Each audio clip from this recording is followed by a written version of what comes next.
Hey, this is George for Inflation.us. I'm here at, I'm actually with the owners of a property that we're attempting to do something unique and original, sustainable housing. Yes. Right? Yep. And why don't you introduce yourselves to the camera? I'm Reese McClure. This Okay. is my wife, Christine McClure. This albatross here is our attempt at a green home, a sustainable home.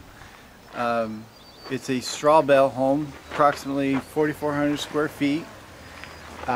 It will be the greenest home in the country when we're done. Outside here, we'll have a old world look, a Tuscan villa look. We'll have a pergola. Ooh, isn't it gonna work? Yeah. How about this? What's all this here? These are salvaged beams out of, they came from the same project that those big steel beams came from.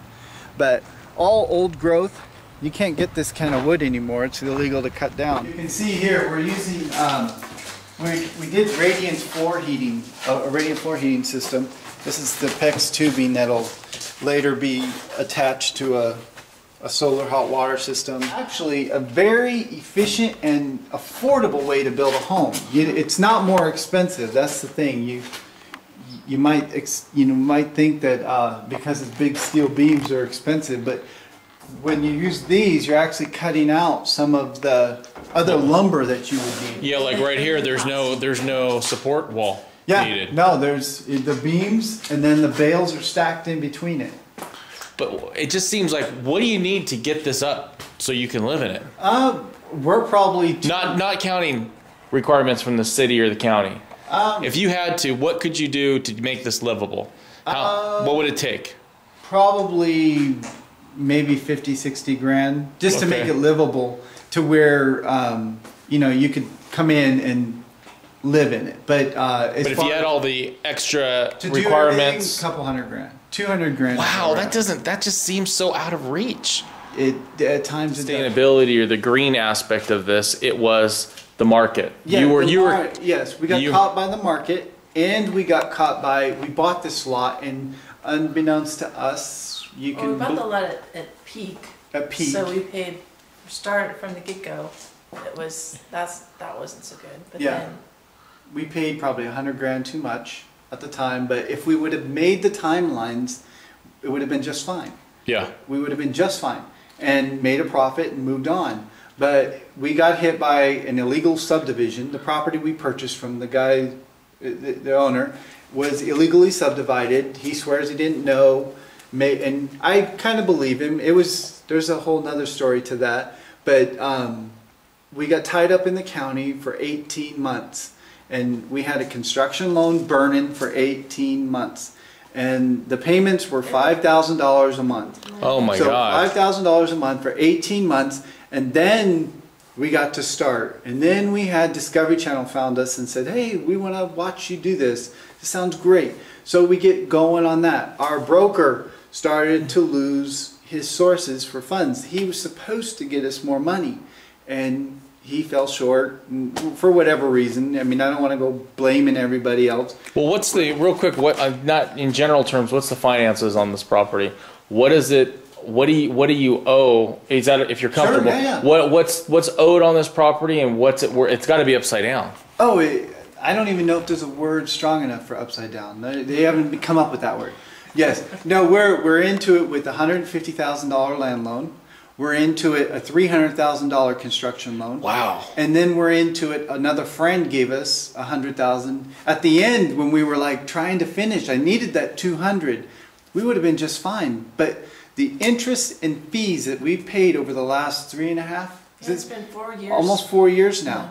The interest and fees that we paid is about $170-something thousand. That's the money we could finish with. We would have been fine. But with our broker guy losing, he dropped his ball, we dropped our ball, however, whatever our responsibility is, we're not trying to deflect it. We're eating our humble pie, and we're dealing with it every single day. But this house, if we were to do it again, would probably be in the, I don't know, $200,000 range. Wow. We're into it $550,000, mostly because an exorbitant amount of land loan and these fees and interest and that have nothing to do with the sustainability or the green. Absolutely not. It's just the finances of Yeah. housing and Oh, yeah. all the issues Yes. with building a home. Yeah, and so we're just trying to make the best of it. We want to. I don't know what you're supposed to do here. Are you supposed to run? Like I've got a one of our construction loan investors. They're just a little old man and old woman that need this money, and we didn't know them at the time. Our broker found them, and they were just a number. They were just a number to us. You know, they're your investors. Never met them or anything. And now, what am I supposed to do? Run and leave them high and dry? I mean, now you'll notice if you had a temperature, if there was a temperature TV, you could feel the difference. It's warmer in here. No, I'll verify. It's very comfortable in here. As you guys can tell outdoors, it's cloudy, misty, but inside here, it's, I don't want to say toasty, but no, just very comfortable. It's comfortable, but just think if I had turned on a incandescent light bulb, farm fresh eggs are more valuable as a gift than they are. Like I couldn't charge enough for the effort. And you know all that goes into raising a chick or hatching it, and we do all of that. We hatch our own chickens. Wow. We raise them all the way up to where we can eat them if we want. Getting a chicken to lay an egg, there's a lot of effort. Early mornings, you get up at 6 every morning, and you're out there in the chicken poop and feeding the flock and collecting them and washing them and all of that. There's a lot of effort. So giving them to my friend who truly appreciates that, and him giving me, knowing that he's out in that field hoeing away and picking and watering, I appreciate his efforts. your story, you put blood, sweat, and tears in this thing. Oh, there's a lot of tears and a lot of blood. Oh man, I feel you. I think everyone out there can feel. I mean, look at all this work.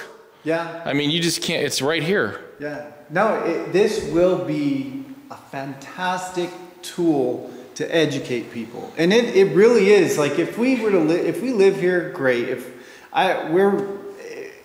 When this thing is done, it's not going to be that, oh, this is our dream house. Thanks, everybody. Like, I want to finish this house. I'd even be willing to let people come here, live in it for a week, experience a straw bale, and then go build their own. Because if you cannot walk through these doors and walk out of them without going, I would have one of those. And I'd bet anybody. You cannot. It's such an amazing experience. No way. Yeah, you want to know what's in my head? This is what's in my head. I mean, Yeah, an asset manager can't come in here and know what to do. oh goodness, no. God. No, they get in the car, drive around it, and keep driving, and say, you know what? Call the wrecker, because it's too. Which is sad because there's a big investment here. Yeah. I mean, just labor costs and hard costs. Oh yeah. And counting your expertise. I mean, how much do you have in here? I mean, this not counting the market, sure. which is the land that was over. The actual hard costs, if you did everything, it's going to sound really dumb, but we're under 200 grand in actual hard costs. Wow. It's like, it truly does not cost a bunch of money to build these things. We're at maybe $45 a foot right now. If you were to square foot it, a hard cost to get it to this point. And it took us 4 months to get to this point. So it's not fast. hard to build. Yeah, it's not hard to build, It's and just- it's not expensive to build. It's just you're being creative. I don't want to call it incompetence, but pretty dang close to it. The system, and at this point, they're not being nice to me, and I feel inclined to return what they're giving me. The way they handled this was so horrible. It started the snowball. It started the snowball at the top of the hill, and now I've got I've just this. been playing catch up for. Yeah, we've been trying playing to play catch up. for 3 years. It doesn't, and we heard stories. We went down to the building department, sitting there with our plans, ready to go, all happy-go-lucky, naive, Wow. ignorant to what we were about to walk into. Here, we overheard a couple of ladies talking about how excited they were. They got their permit to put their mobile home, Yeah, manufactured home on a lot. Yeah. Took them 3 years to get it. Now, if this In the were, county or the city? yes, in county, It's and all county. it's all county. And if this were a corporation that operated so incompetently, heads would roll. The business would be out of business. But because they are who they are, they're allowed to do what they want. And yeah, I've noticed that too. It seems if you're an individual trying to do something with the county, or it's much more difficult than maybe if you're a builder. Yeah, if you're a big developer, they actually, and this is all secondhand knowledge, and if you work for the county and you want to correct me, fine.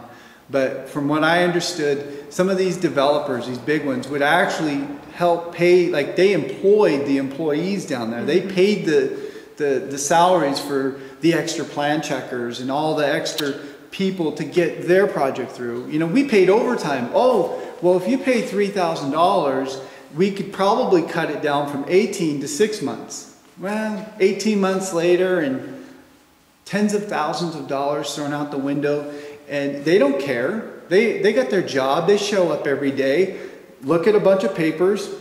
Oh, it's 4 or 5 o'clock. It's time to go home. It's nothing to them. Oh, wait, it's not on this page? Oh, it's not on my rule book. Check, check, check, check. Plan check. Send it back. Corrections.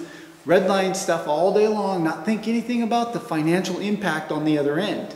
And that part of it is maddening to me, because if there was a little bit more knowledge of the construction industry with those guys, those people should know more about building than they do. All they know, most of them, there's a few good ones in there, and you know who you are, that actually know what's going on. But there's a heck of a, I don't, actually take that back. They're probably not there anymore because of the cutbacks. They got a lot of the old timers working the front now, which is probably good because maybe some good things will happen. You know, they can move projects through faster, but that whole process is extremely disheartening. We have had to give up, like, we're in construction, and when you're rolling in it, you can afford car, truck payments and all that stuff. We've gotten rid of trucks, or actually let trucks go back. The last truck I let go, I had 2 of them. The last truck I let go, the repo man that came and got it was the very man that sold me this lot. But it was funny is the very guy that comes to take my last truck and, you know, dealing with the humiliation of all that, and not that it just has to be repoed is bad enough. I mean, that's crappy enough. But for the guy that started this whole thing or helped be part of it is the guy that got to